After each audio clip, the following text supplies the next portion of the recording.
Oggi parliamo di un argomento particolare, un argomento che ci porta ancora una volta in Medio Oriente, una terra bellissima, complessa, dalla grande storia, dalle grandi tradizioni eppure così martoriata. Una storia che passa per tante sofferenze. Una di queste è la sete. Non solo la sete in senso figurato, pensiamo alla sete di giustizia, proprio la sete reale, la mancanza d'acqua, non potersi dissetare. Quel senso di secchezza nella bocca, nella gola, avete mai provato? È fastidioso. Ecco, pensate a non poter bere per tanto tempo. Dopo un po' cosa succede? Il vostro corpo a poco deperisce in maniera lenta, costante. Potreste anche improvvisamente avvertire dei cenni di pazzia. Ecco, la sete, che può essere usata anche come un'arma terribile, è uno degli elementi del nostro racconto di oggi. Un racconto così brutale e così spietato da tutti i punti di vista che potreste domandarvi: ma è successo davvero? L'essere umano è arrivato fino a questo punto? Purtroppo la risposta è positiva e la storia di oggi ve ne darà un saggio, perché l'umanità, pur di ottenere qualcosa, anche semplicemente un pezzo di terra, arriva anche a far morire di sete un'intera popolazione.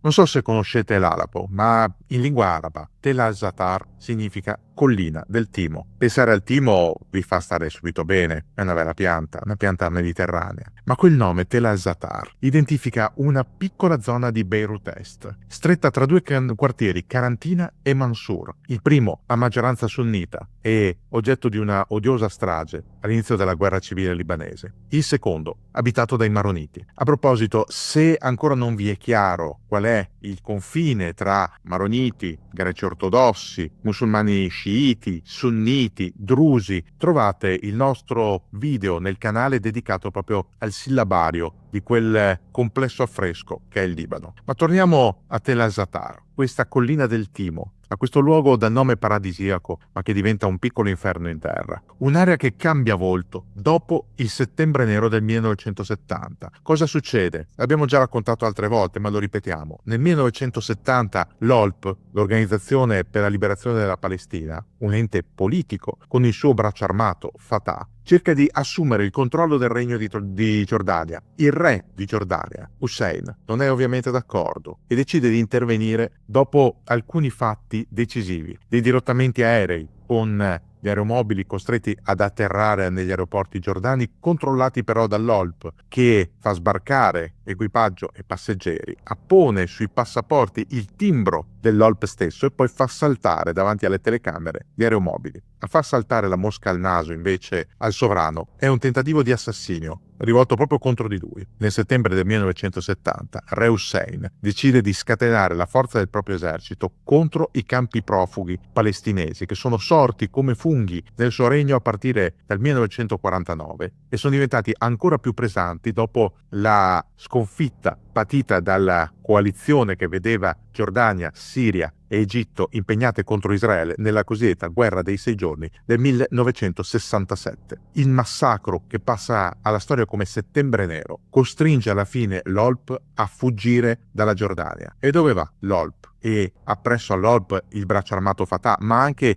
l'organizzazione concorrente, il Fronte Popolare per la Liberazione della Palestina. Dove vanno questi palestinesi? Vanno in Libano. In Libano mettono radici. L'OLP trasforma Tel al-Zatar in un enorme campo profughi. Occupa l'area sfrattando con la forza numerosi abitanti locali. In un perimetro del campo che potrebbe ospitare in linea teorica 2.000 persone, si stipano in oltre 5.000. In maggioranza sono civili, ma c'è una costante presenza delle organizzazioni paramilitari, Fatah e il Fronte Popolare, che da un lato si proclamano i protettori di quest'area e dall'altro reclutano in loco i giovani per impolpare le proprie fila. L'afflusso in massa di palestinesi, lo abbiamo già visto altre volte, mina alla base la fragile democrazia del paese dei cedri, del Libano. La presenza massiccia di profughi altera le proporzioni confessionali che sorreggono il patto nazionale del 1943, quell'accordo che è alla base dell'indipendenza libanese stessa, e pungolano nuovamente gli appetiti politici delle forze rimaste emarginate dai grandi accordi tra maroniti, sunniti, sciiti e greco-ortodossi. Per 5 anni Dal 1970 al 1975 i civili libanesi chiedono a viva voce la rimozione del campo, specie dopo che i miliziani di Fatah e del Fronte Popolare per la Liberazione della Palestina hanno iniziato a taglieggiare i residenti dei quartieri vicini, cioè Karantina e Mansour, per ottenere i fondi necessari ad alimentare la propria lotta armata contro Israele. Il governo libanese è debole, diviso. Per lungo tempo l'esercito non interviene, lasciando spadroneggiare gli ingombranti ospiti che acquistano giorno dopo giorno sempre più forza. La situazione cambia nella primavera del 1975, è aprile di quell'anno. Lo abbiamo già visto in un altro video. In un altro quartiere, Ain al-Rumana, il capo della falange, Pierre Gemayel, viene fatto oggetto di un tentativo di assassinio. Pierre Gemayel emerge incolume da quella sparatoria sul sagrato della chiesa di Ain al-Rumana. Non così altri maroniti. La vendetta è immediata e prende di mira un autobus carico di palestinesi, diretto proprio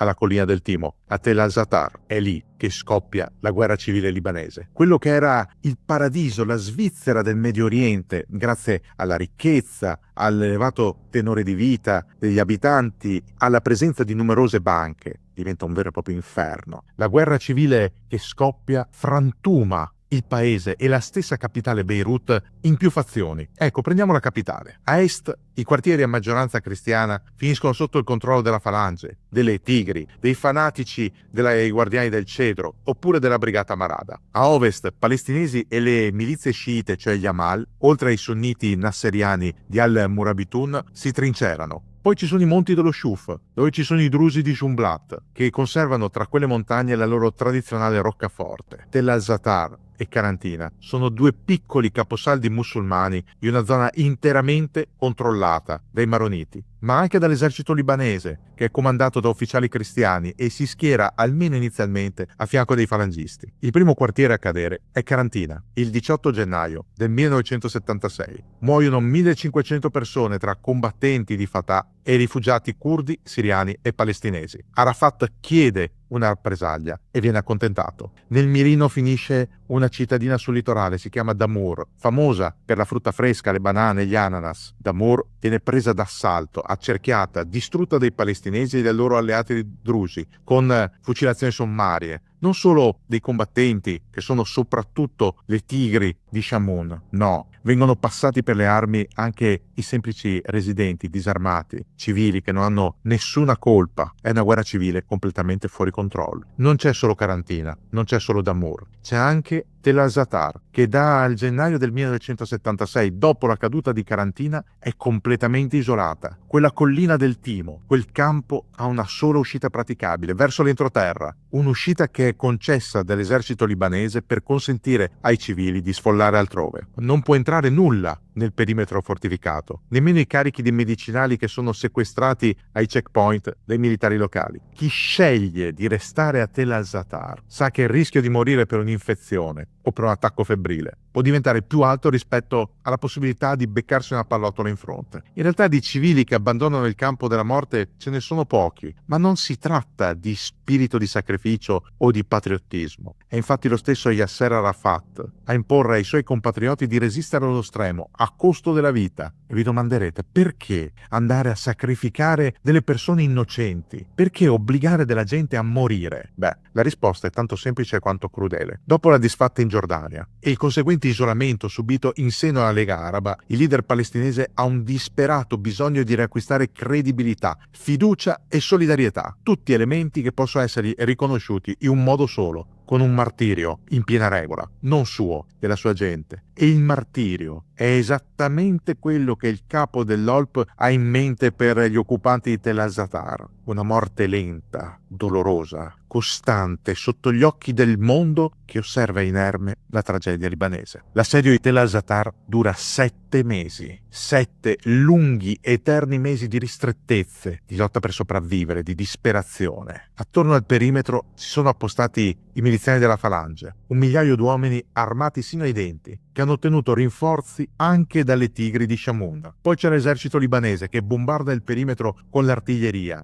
ma anche con i carri Sherman residuati americani e con le blindo Panhard acquistate dalla Francia. All'interno ci si arrangia come si può, si raccoglie l'acqua piovana per integrare le riserve delle cisterne, si tenta di scavare dei tunnel per il contrabbando, si sfidano le sentinelle maronite per cercare beni di prima necessità, tutto in delle brevi e non sempre fruttuose escursioni. Il 13 luglio del 1976 cambia qualcosa. Il comandante militare della Falangia, William Maui, giunge in visita a Tel al-Zatar. Vuole ispezionare le posizioni dei suoi uomini. Proprio durante quel giro di ispezione, in compagnia di 2 guardie del corpo falangiste, un cecchino all'interno del campo spara e colpisce William Maui a una tempia. Il capo militare della Falange muore sul colpo a mezzogiorno del 13 luglio del 1976. Militare risoluto ma anche fine politico di lungo corso, William Maui è un vecchio amico di Pierre Gemayel. Il suo posto viene preso dal più giovane dei figli di Pierre, Bashir, altra pasta, altro temperamento, altre idee. E proprio con l'intenzione di vendicare il vecchio amico del padre, il falco della Falange ordina l'offensiva verso Tel al-Zatar, cominciando con il bombardamento indiscriminato delle cisterne idriche e la chiusura delle ultime condotte. La sete come arma definitiva, quel luogo che portava quel nome paradisiaco, un nome che annunciava bellezza in ogni angolo, diviene in pochi giorni una puzzolente e infernale fogna a cielo aperto, un luogo in cui la morte cammina come quella vecchia signora scheletrica con la falce in mano, il mantello nero, passando da una baracca all'altra, mietendo vittime. Ancora una volta, Arafat rifiuta gli ultimatum, non intende cedere un palmo. Lui non è a Tel al-Zatar, è al riparo da tutt'altra parte, ma quella collina deve diventare un luogo di martirio. E pensate che addirittura i mortai di Fatah battono anche loro il perimetro, ma non colpiscono gli assedianti, colpiscono quei civili che cercano di scappare. Il leader dell'OLP viene accontentato all'alba del 12 agosto 1976, quando Falange, Tigri, Brigata Marada entrano con la forza nel campo, spazzando via l'ultima resistenza e trovando una situazione da incubo. I sopravvissuti all'assedio sono ridotti allo stremo dalla sete, che ha condotto alla pazzia più di un profugo. È una scena apocalittica, quella dentro Tel al-Zatar. Prima che entrino le ruspe e i bulldozer per